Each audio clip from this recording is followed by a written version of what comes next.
Hey guys, Maven here, and you are somewhere in the ring.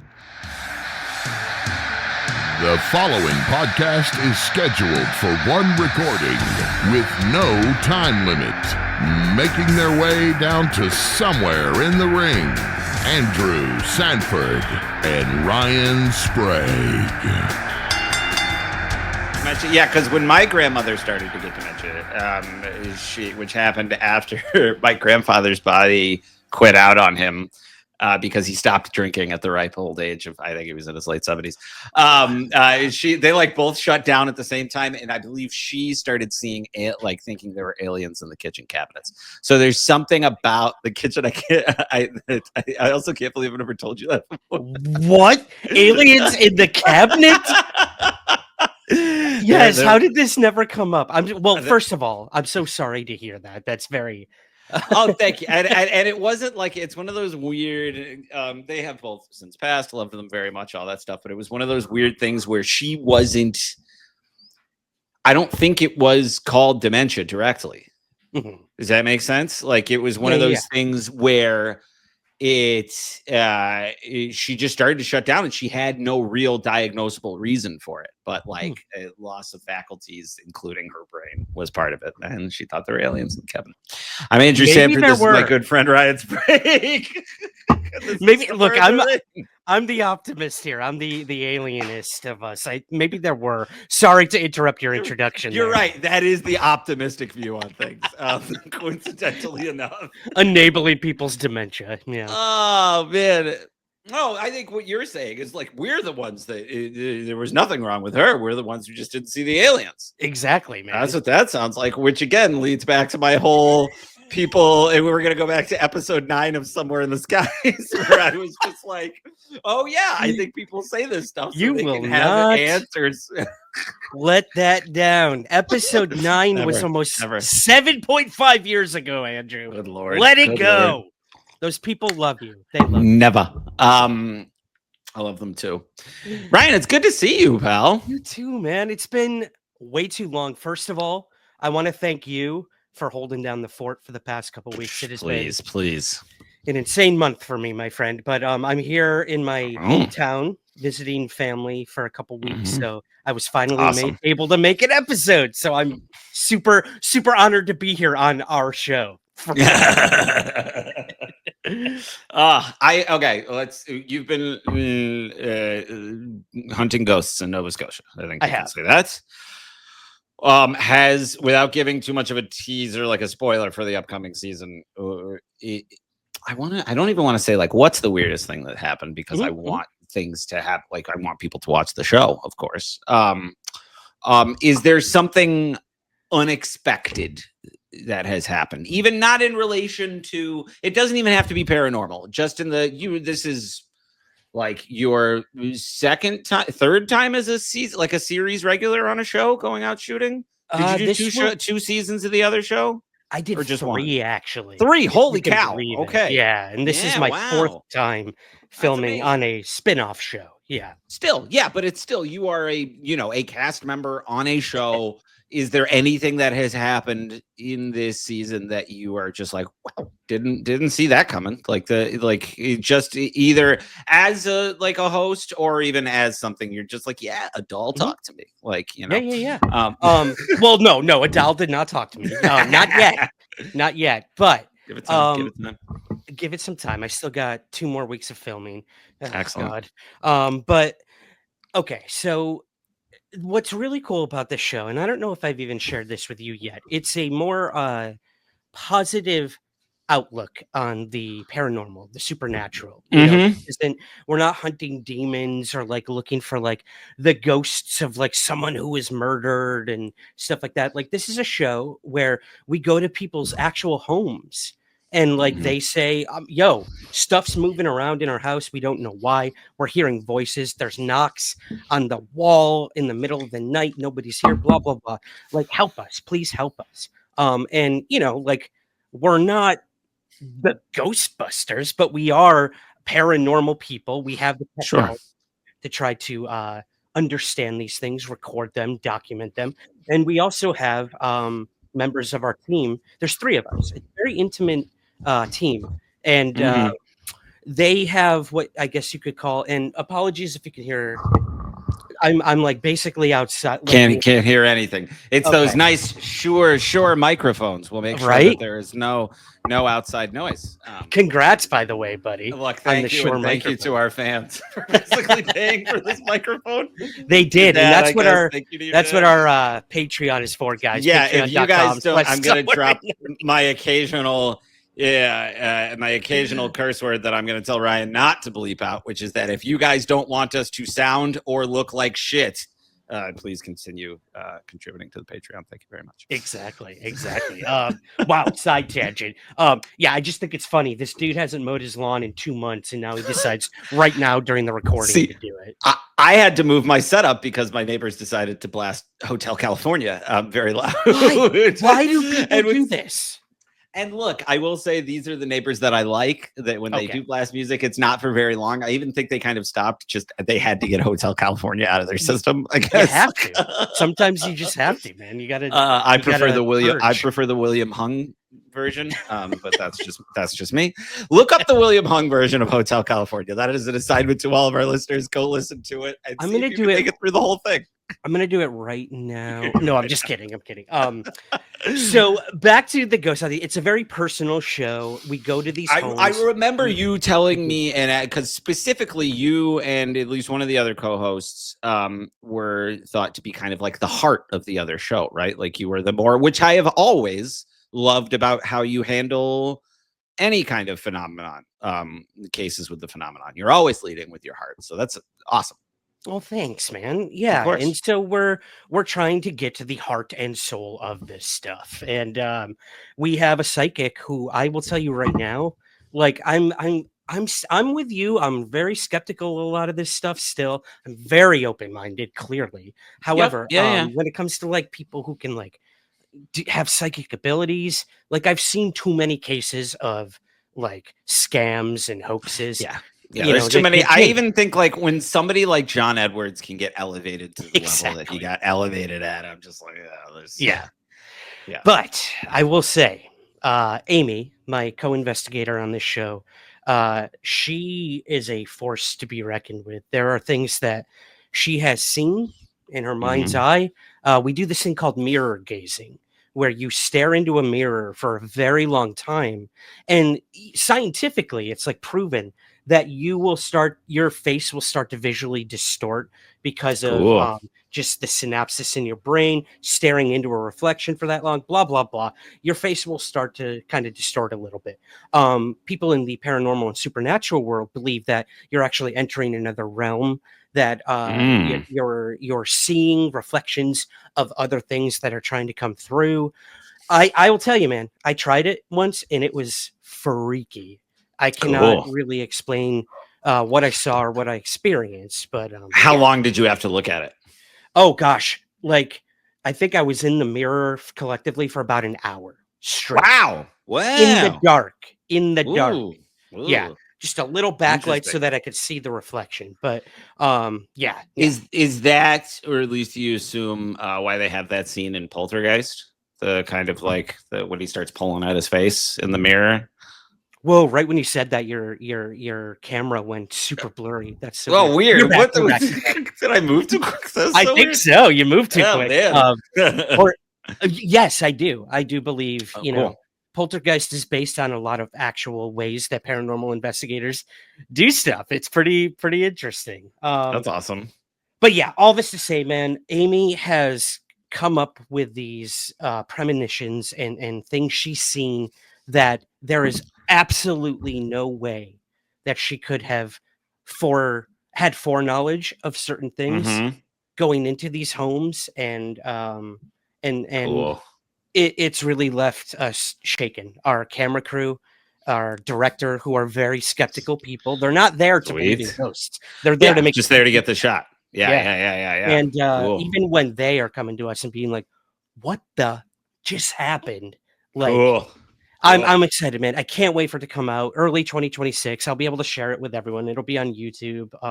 But yeah, that's Amazing. what I've been up to. I got a 2-week break, which is awesome. I'm catching up on everything wrestling, everything UFOs, and then I'm back home in Scotland, and we'll be on a regular schedule as per usual. Amazing. Yeah. Before we move on very quickly, did you are you walking in and yelling at the ghosts at Warren style? You're not doing any of the hey you, hey ghosts, hey ghosts. So I'll tell you this. Hey ghosts, hey ghosties. There was one house that we went to where we found out. I'm the researcher on the show, so I'm the dude like going into the archives and like looking up the history of the town, the house, the people, stuff like that. I found out that in this small town of Maitland, Nova Scotia, this house that we investigated, it was said that it was owned by a wealthy shipbuilder and his wife. I actually found out through going through like the local newspapers before the census was taken in Maitland that the house was originally owned by a single woman living there who had the house built by her, a single woman in the 1800s, dude. Like, sure. Yep. Yeah. Because it was a single woman living by herself, it was rumored that she maybe practiced witchcraft and stuff. There it is. Or maybe she had a partner who was not of the male persuasion. Stuff like this. She was erased from history, literally. So her ghost, we believe, is the one that was coming through to us in the home that she had built. If she was erased from history, how did you find records of her? Through the locals and like the local newspapers and stuff. The official census says that the house is built, and this time by this husband and wife. But I was able to go back even further and find out that there were articles written about this house, about this single woman who owned the house originally. So that's cool. Super cool. That's super cool. The reason I wanted to tell you that is because that was the one time where the husband that supposedly built the house in the census started coming through to us and was trying to shut her up. And I was like, dude, get the hell out of here. We don't want to talk to you. We don't give a shit about you. We want to talk to this woman, the original owner. So that was the one time I got really pissed off and started yelling. You got to yell. That's so funny. I do. I would believe it from you too. Nothing cracks me up more than the Warrens being some of just the biggest hucksters in that field. I feel like notoriously, and yet they have a whole series of movies that make them look sane, make them look like they are really trying and being even-handed at what they're doing.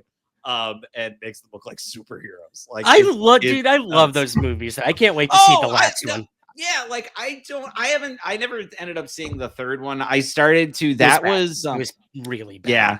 Well, it was also, if you look at that case, like there's a difference between like exacerbating or like blowing up certain things to make them look more egregious. Whereas I remember reading about that one and I was like, no, I feel like this is like someplace where the Warrens just should not have been involved. No, like, I don't think they were mentally at all. unwell person. Oh, see, oh, God. Yeah, okay, yeah, they just kind of do the werewolf book, James Wan. Do the one where they basically put a dude in a tub and shave him. And say that we have serial killers because of werewolves. That's the only I think I remember having these conversations with you where I'm like, I'm going to read up on the Warrens. I can't wait to dive into this. I read one book and I'm like, these people are crazy. These people are insane and frauds. And why did I ever do this? Yeah. Welcome to my life, Andrew, almost every day.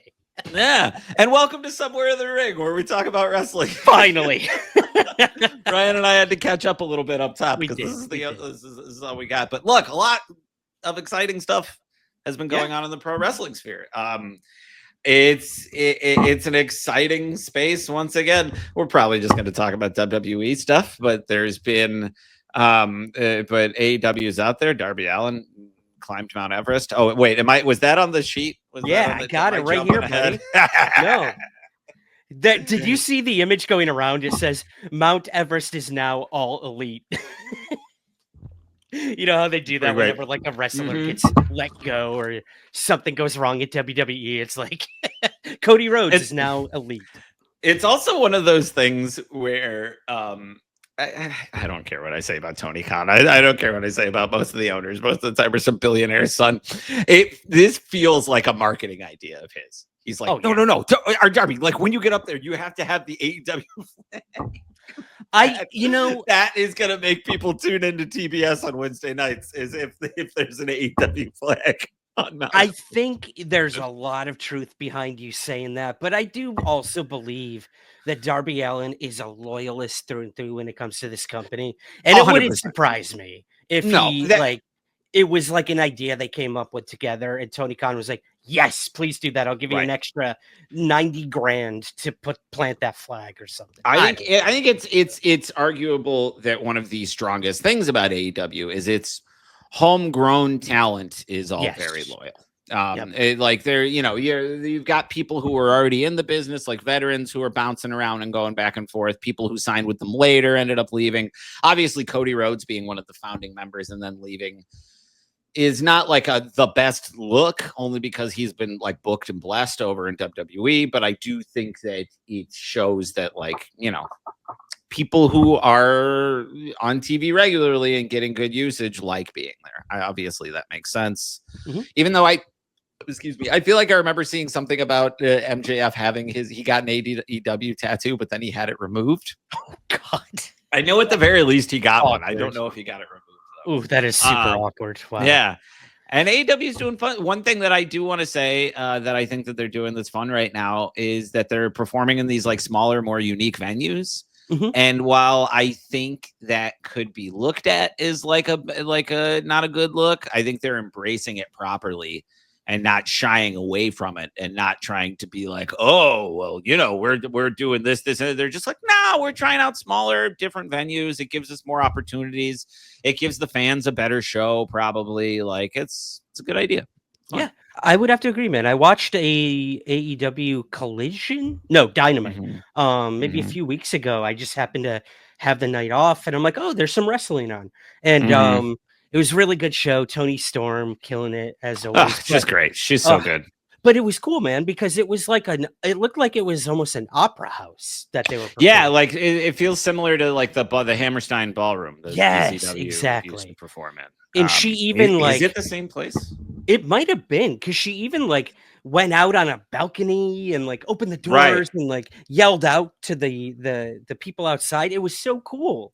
And I think that's pretty cool that they're embracing it. It also makes the venues look more full, which I think is what they're going for, obviously. Absolutely. And I don't blame them.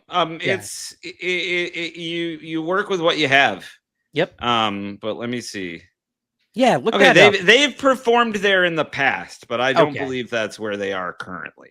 Yeah, I'm not sure. It was still pretty cool. But like you said, it kind of reminded me of the ECW days, like at Hammerstein and stuff. So that was pretty cool. But sort of back to this story, I did want to add, this is what Darby Allin had to say when he got to the top of the mountain. He said, he put on social media, Mount Everest Summit, what a ride. Thanks AEW for everything in life. Thanks to the amazing team at Adventure Consultants and the Sherpa Squad. This shiz was wild. So that's pretty cool. Good for you, Darby. I know. Yeah, he's been training for like a year and a half for this. I was about to say, we've definitely talked about him wanting to do this on the show before, and I was very critical, and I still remain critical. People should not be climbing Mount Everest, but hey, like, he made it. He survived. He probably had enough money to make sure that everything was done properly. And like, okay, congratulations, Darby. Way to do a kickflip. At such high altitude. I know. I was expecting him to do like a dive bomb off of the mountain or something, and we'd never hear from him again. But oh man, yeah. Dude, I rolled my ankle this morning while I was exercising, so I'm shifting a little bit. Yeah, it's not too badly rolled, but if I grunt, that's why. Speaking of which, let's talk a little injury that happened last night at Monday Night Raw before I get to the next story. Zoey Stark. I don't know. We don't know specifics yet of what exactly happened, but it looks like she tore an ACL, blew up her knee. Something happened during a triple threat match last night for the Money in the Bank. I think it was for Money in the Bank spot against Rhea Ripley and Kairi Sane. Kairi Sane, it was her first match back. Yep. Because they had to switch the finish and have Kairi Sane get pinned, and apparently it was originally going to be Zoey Stark for obvious reasons because Kairi Sane just got back. Right. So was Zoe supposed to win overall? No, she was supposed to lose. She was supposed to want to be the. They just didn't want Kairi Sane to get pinned her first night back. Yeah, that would suck. Yeah. Yeah, and that's what. But that's what they had to do. So yeah, I know. I sent you the clip of what happened to Zoe. It's brutal, man. Yeah, and it's bad when she can't even hide it. She's screaming. She was screaming in agony. They had to cut to commercial.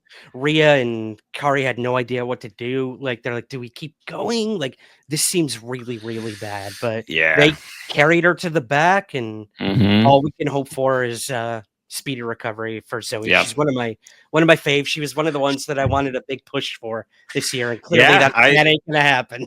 Yeah, and it's tough too because I really liked what they were doing with her and Shayna Baszler.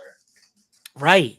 And then Baszler got released as part of those big releases. Just one of those unfortunate aspects of this time of year. It is. It is. Yeah. But even sadder news. I hate to do this, but we'll get to a fun story in a minute. Good old buddy. Yeah. JR announced on social media that he has cancer. He's been diagnosed with colon cancer, and he's scheduled for surgery in the next 2 weeks. He told everyone on Twitter and Blue Sky and Facebook or wherever he's on social media. He said, I appreciate your concern and support. And AEW responded with an official statement saying AEW joins fans around the world in sending love and support to Jim Ross as he battles colon cancer. JR is a valued member of the AEW family, and we stand beside him during his journey and toward recovery. Dude, this guy can't catch a break health. Yeah. It's always That's something. awful. But him and Lawler, it's like the curse of Monday Night Raw.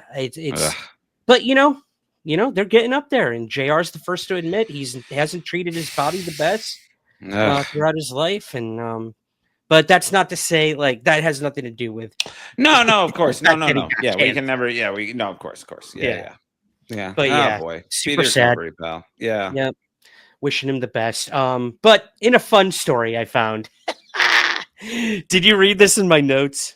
I saw it. I didn't read the details, so I don't know the. Yeah. Because I saw this story going around too. Cool. So Dominic Mysterio was recently on a podcast. Do I have the name here? The Intoxico podcast or something. Anyways, he revealed how much he was paid for his childhood appearance in the custody ladder match. Did he say it? What's that? How much? You ready? Here's what he said on the podcast. Quote, I'll tell you exactly how much I got paid. I got paid as a kid $5,000. That was just for one of the events. Apparently he did one more that CM Punk was a part of or something like later on. Okay. But he said, I remember my parents told me, because normally they wouldn't tell me. They would just tell me they put whatever money it was aside. But they said for this one, I got paid $5,000. So I said, cool, let's go to Toys R Us. So I go to Toys R Us. I get a bike, and I've always been into those Universal monsters. So they have these Frankenstein heads. So I said, yeah, let me get a couple of those.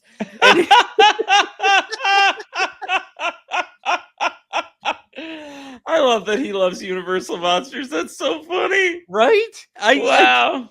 Chicken nuggies, Universal monsters. This guy, I love him. He's one of the best. He is fastly becoming the biggest baby face of all time. It's really true. What else did he say here? Oh, here we go. This was the weird part that I can't really decipher. He said, it totaled around $400, maybe $300 for all of that. And as soon as we got home, I'm like, can we go to Target, Mom? And my mom goes, nope, that's it. That's all your money. Where'd the other money go? That's a good parent. They probably just held on to it for him. I hope so. So he could do his training later or something. But yeah, I really hope that they didn't spend it or take it from him like Macaulay Culkin style. Why would you? I would like to say that I'm not even going to suggest that they did something like that. I'm just saying. I'm just saying. Yeah. No, yep, yeah. 5K, It's baby. 5K to be traumatized for life, not knowing true. who you were going to go home with after It's that true. ladder match, right? Yeah. That's true. Yep. Ooh, memories. We had a whole episode on that. We did custody with our ladder. friends Tim Barnes and Jim Fagan. Go check that episode out. Those are some funny people. A lot of fun. A lot of fun. But that's all I got in the news, buddy, unless you can think of anything else that's happened while I've been gone. Got nothing. Raw's been fun. We're looking at, Jey Uso's still battling it out with, well, I guess he's battling it out with Logan Paul. And then also, we got Sami Zayn and CM Punk battling it out with Seth Rollins and Braun Breaker, all to lead to Saturday night's main event, which is why we're here today. Yep. To give Predictions. Predictions. Let's get all. Let's get the crystal ball ready. I'm going to call Amy, Fiddler. and we're going to do some predictions right now. Amy, who you got? Now that would be a very fun idea for an episode down the line, as we need to have her. Oh my god! Have her predictions go. So why put that in the back put that in your back pocket. Bring that up to Amy next time you're on set. I put it in every pocket. Got it. Excellent. Excellent. Saturday night's main event is coming to us May 24th from Tampa, Florida, baby. Down in Tampa, Florida. Isn't that like where WWE's sort of like their performance center is or something? I want to say it's in Fort Lauderdale. I could be incorrect, but I think so. I'm not sure. Either way, I'm sure it's pretty easy for a lot of these wrestlers to get there, so that's pretty good for them. Yeah, seriously. And I'm interested. This is the third Saturday night's main event of the year, just about. And I'll be interested to see. I'm interested to see how this goes. Obviously, like I know that seems simple, but it is. This one feels more steeped in the story itself, in the ongoing stories and the ongoing feuds. So I don't know. I feel like they've kind of gradually built towards that, because the first one I remember feeling more like kind of like, oh, here's a taste. Here's what wrestling's like. And then the second one was a little bit more involved in the story. And then this one is all like long-term developing stories. So yeah, I don't know. I tend to agree. I think, we're moving away from it being kind of a throwaway house show, as a lot of people said early on. And now they are integrating it into the storylines, which I think is smart. And it's going to help NBC a lot. It'll get a lot more people to go watch this on NBC instead of just ignoring it as like something we don't need to watch. We don't need to pay attention to know what happened. Because, I mean, you can just go to the next Raw and SmackDown and watch the recaps anyways. So. But yeah, I doubt Logan Paul's going to win on Saturday night. But I do think we could end up finding out who the quote unquote third man is. Okay. If that's still happening. I keep seeing conflicting reports. I keep seeing people saying that it was never a plan to be more than Seth Rollins, Paul Heyman, and Braun Breaker. And then I'm seeing reports that like, oh, they're just waiting to drop that other person. So, yeah. And a lot of people think it's going to be Sammy. All right, let's get to it. Let's get to the predictions, buddy. Yep. We don't know the match order, obviously, but the first one I have here is Jey Uso and Logan Paul for the World Heavyweight Championship. And as we saw on Raw last night, Logan Paul did get super kicked by Jey Uso early in the show, leaving him with a bloody lip, which you found pretty curious in your 1 minute recap. I would be very shocked if it was the same lip. I think something happened to him directly before he got into the ring. Yeah, he must have been hiding under the ring. Yeah, something. He must have been hiding. Like, I feel like the dude whacked his face because he was trying real hard to like that cut was fresh, and he's trying to like lick it with. He pissed someone off, I bet. It wouldn't surprise me. Someone other than Jey Uso. But yeah, man, like this is gonna be our big match for the World Heavyweight Championship. Yeah. And you and I think have the same prediction on this one. But I would be very surprised if Jey loses. Very surprised. It's not entirely out of the realm of possibility. I think that they could have an opportunity to throw like a swerve at us. And really make it so like, oh, you don't want to miss next Saturday night's main event because this one, the World Heavyweight title changed hands. But I also feel like Seth Rollins will be a good villain for Jay. And it feels like that they're building towards that a little bit. Even with last night, Paul Heyman saying, "Oh, like, you know, this is just a stopgap. Like, you know, this is just leading to Seth Rollins facing Jey Uso." So, which could be big for SummerSlam. So I don't know. I very much doubt that Jay loses this match, though.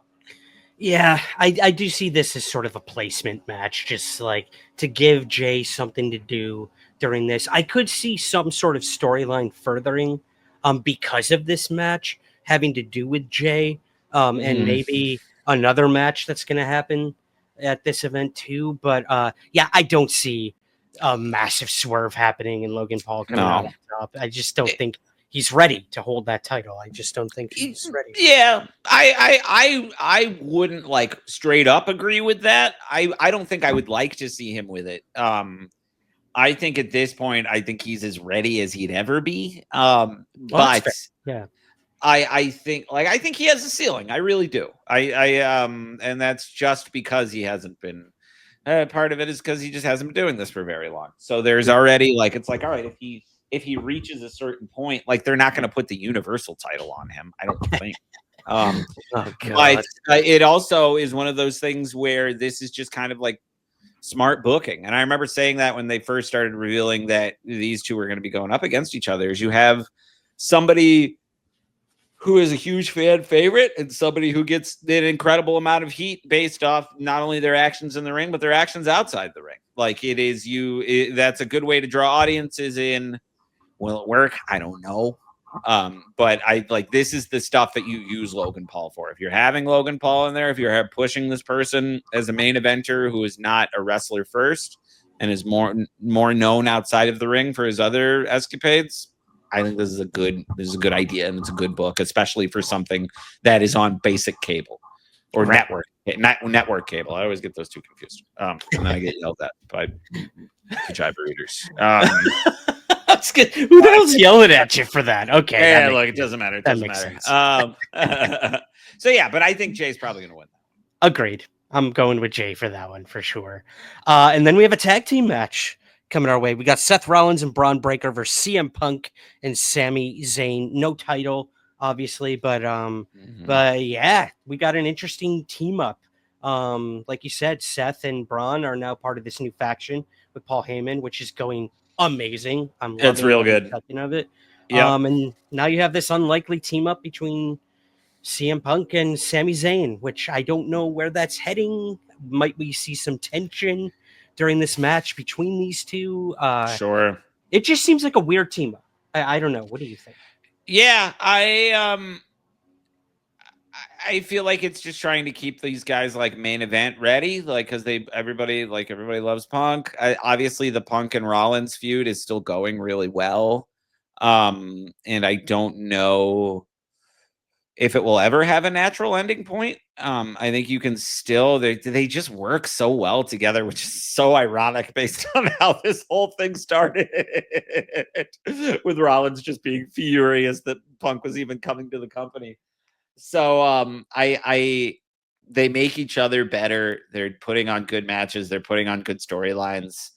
I definitely hit a point where I was like kind of sick of it, and now I'm just like, no, whatever. Like it's good stuff, and it's more Punk. I talked about it in my main event recap review, which is that we are at a time now where a crowd can be chanting CM Punk really loud, as they were doing for a decade, and he can actually show up now. And that's cool, and it's exciting. And if he's kind of the first opposition to Seth while they're waiting to build toward Jay and Seth, great.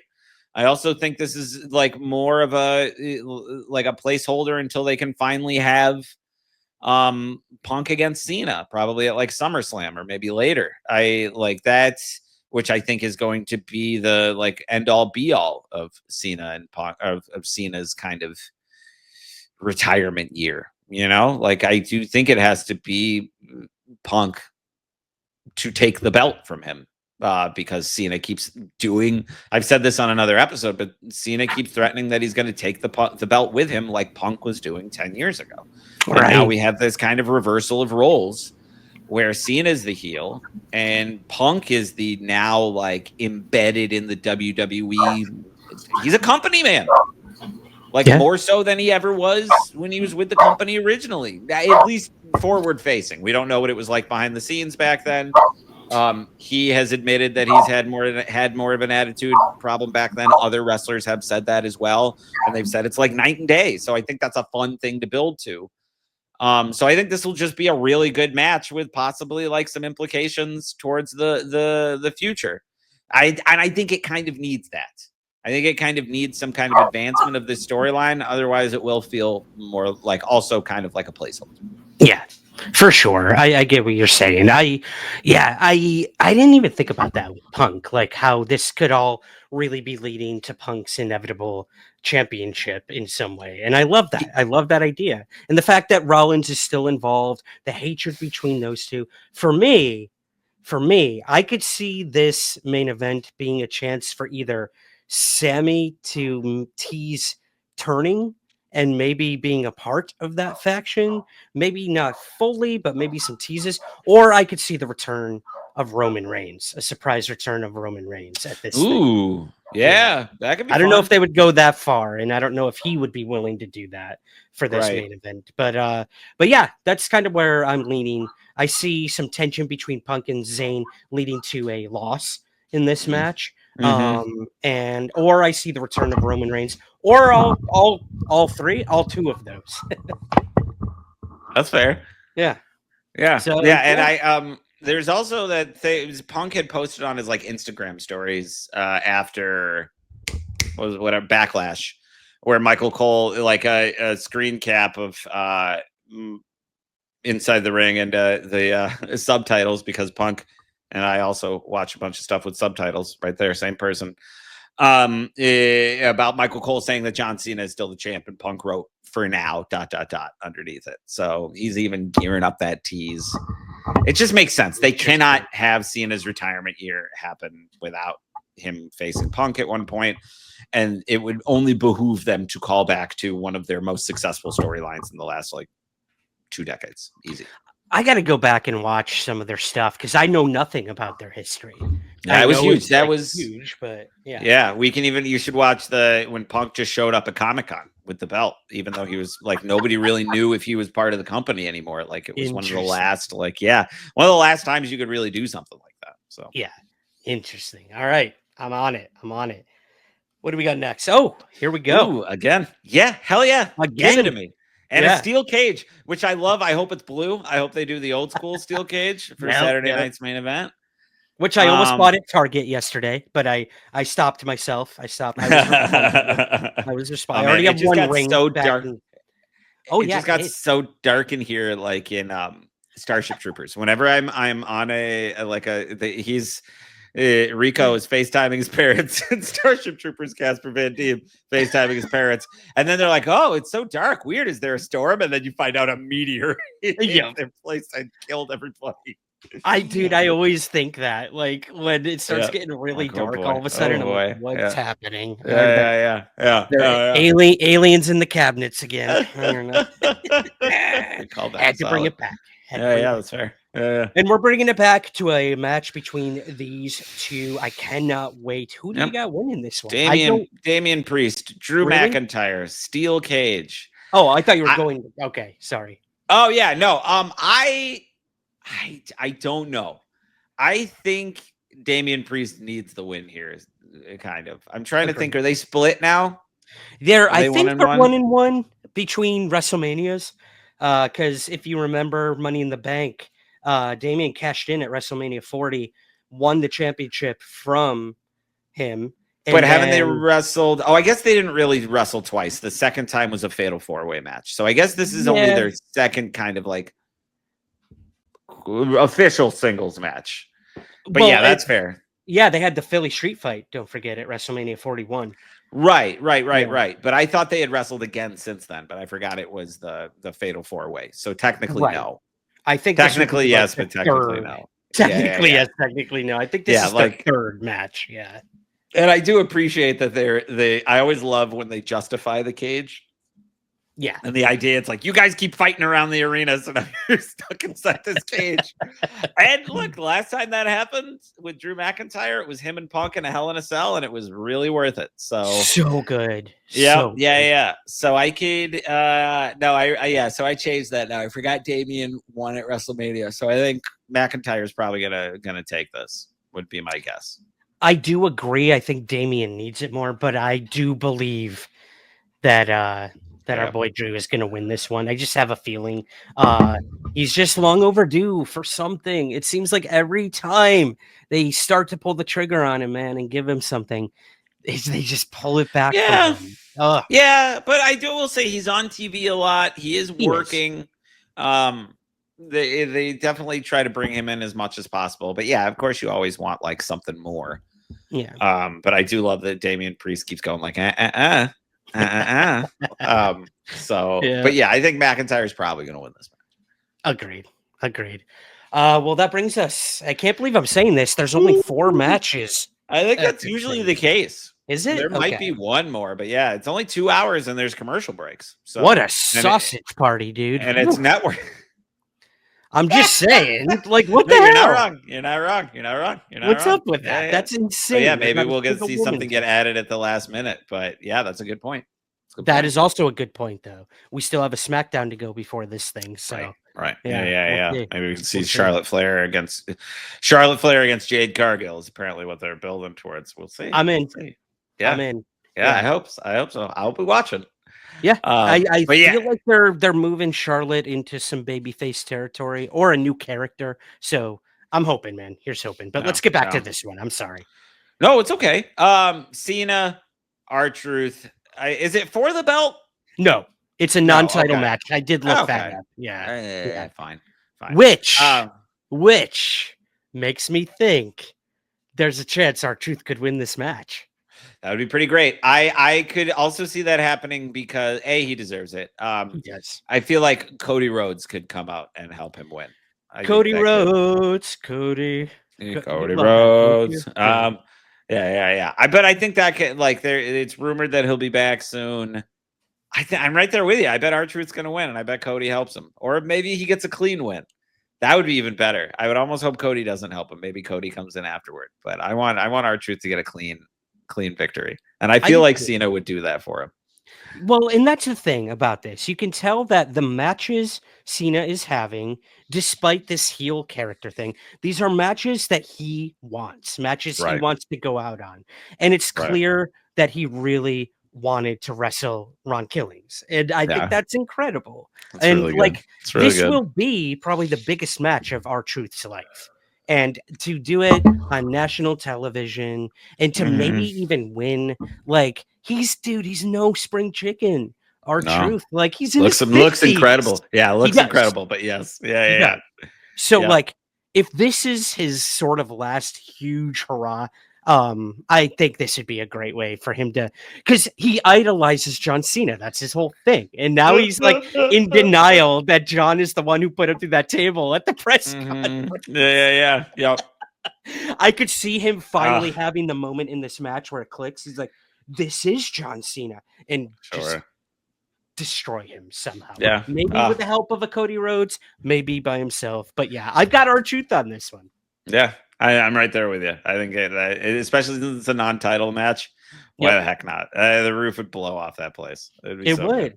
Yeah. Yeah. This actually makes me really excited for main event. Usually not. So that's cool. Do they have any weird announcers or commentators coming in? Do we know? I don't know. Oh God, not that I know of. No. Last I saw our buddy Hulk Hogan is that Real American Beer is trying to buy Hooters. So that's where they're at. That's what they're doing. Gotta cash in on that. Yeah, because Hooters is filing for bankruptcy or filing. Yeah, I was gonna say Hooters, the wave of the future right there. Yeah.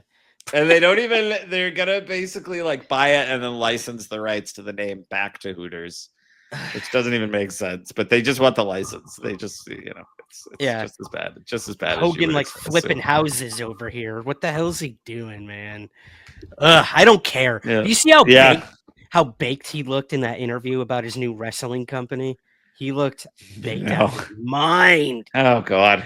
Yeah. Oh God. And not in the fun way. Like it looked Yeah, like I was he'd about to been say, up let's for- not disparage. Let's not. Say, No, not at all. Not at all. Obviously. For obvious reasons. However, I he don't looked think like those he'd been reasons up are for very like a obvious. week straight. Yeah. That's how he just looks now, because he's an older man who's been pumping himself full HGH for 50 years. Like, it's True. just, of course he looks terrible. Like, he's got all these like muscles that he shouldn't have that are propping up a body that's like, please let me die. Like, it doesn't make any sense. Oh my God, I'm just imagining his body parts being like, just yeah. put us out of our misery, man. Every inch of him has been bleached at some point or another. Like, it's just, you can't do that to yourself. No, You can't sit in a tanning booth that much and expect there not to be consequences. Come I know. on. I Come on, have heard. Terry. I've heard that tanning beds cause racism. So that is a fact. Scientifically proven. A plus, pal. A plus. Thank you. I had You're to go welcome. out You're on Yeah. a fun note there. That was a good joke. That That was a really good joke. Ryan, what's going on? What's aside from hunting ghosts? Oh wait, Yeah. no, we have like a fun thing. You were going to be a guest on a new sibling podcast. I am? Aren't you? The What? first guest for somewhere my in God. the Yes, somewhere of on the screen. course. Thank you. I thought you were talking about a wrestling podcast. No, yes, please. I can definitely talk about that. if you like. Yeah. What is it? Yeah. What's somewhere on the screen? All right. So, somewhere in the sky, somewhere in the ring. We now have somewhere on the screen, which will be hosted Boom. by our very good friend, Nicholas Westermeyer, along with his co hosts, Joseph Reese and Chris Moss. And Those two not friends. Those two No. not friends. I'm saying because you. You're like, who are these guys? Who are these guys? I know Chris. And I bet the other guy's great too. No, I They're just all thought that was a funny way to phrase it. But yeah, they're gonna be talking about TV shows. Yeah. I know the first one you're gonna talk with them about Andor, of which I have not watched any, much to my friend Mikhail Page's chagrin. And mine. He's been trying, and yours. I will watch it eventually. But talking TV, talking serialized storytelling. I have not been invited on the show yet. Yes, but you it's, have. But it's You officially have. Get ready. When? Get ready. Oh, Yeah. okay. All right, I'll let fair you enough. know. That's I'll let you know. Good. Yes, they'll be talking all about television, but they will also, what is kind of cool, man. I love this setup as they built the show. They're doing this show in cycles. So what the cycle leads up to is a movie coming out at like the end of the month. So basically, each week they will cover either a TV show or a movie that is thematically related to something coming out in theaters. So it's a super, super cool concept. I found it really unique. I can't wait to see how they formulate it, how they do it. But yes, we are going to be doing a live stream tomorrow, Wednesday. Well, actually, when this comes out, tonight, Wednesday, we'll be doing a live stream on YouTube to launch the podcast. Amazing. And it's going to be a lot of fun. Like you said, we're going to be talking about Andor, talking about the show, how it came to be, what it's going to be, and everything in between. So I'm super honored to have them as part of the Somewhere podcast universe, I'm calling it for now. And just bringing all the world together. SPU, baby. Amazing. Yay. Yeah. Congrats, we'll fellas. see if Disney will buy us eventually. That's the goal. Sure. Yep. That's how it usually goes. They Sound are good. big in buying podcasts. They are. But yes, you can subscribe to Somewhere on the Screen already and go to YouTube. They've got a YouTube channel. That's where we'll be doing the live stream as well tomorrow, Wednesday, May 21st at 9:30 p.m. Eastern Standard Time. Gooch. Hell yeah. Yay. What you got going on, buddy? Oh, I got nothing. Look, I'm working on stuff. Nothing I can really talk about right now. But I'm around. Check out Pay the Tithe on Vimeo. Watch Chemistry Test on YouTube. And keep listening to the show. Go to our Patreon. Check things out. I will probably be talking about Saturday night's main event next week or whatever other stuff. We're just going to keep moving and grooving. Absolutely. Go back, guys, and watch Boom. the CT Jones interview that Andrew Oh did yeah, last week. CT. So good. That was one of my favorite episodes of the show. Yeah, they're awesome. So They're far. awesome. Yeah. A Yeah. lot of They fun. A were lot of fun. they killed it. First time ever watching a WWE match, and you could tell they were So much stunned fun. by some of the things So they were much telling fun. them. Yep. It's a lot of fun, guys. Go back and Yeah. watch or listen to that. But like Andrew said, you can find everything we do on social media in the show notes. And yeah, baby, let's ring that bell. Let's get out of Okay, here. wait, I got a special. I'm gonna. You do? Okay. It's my acetaminophen. I had to take a few before we sat down. I was wondering what giant thing of pills you had over there. And you're gonna believe the answer I gave you and not say anything else. Exactly, Yep. Andrew. Yep. Brought to you by the Food and Drug Administration. Okay, Bye. that's it.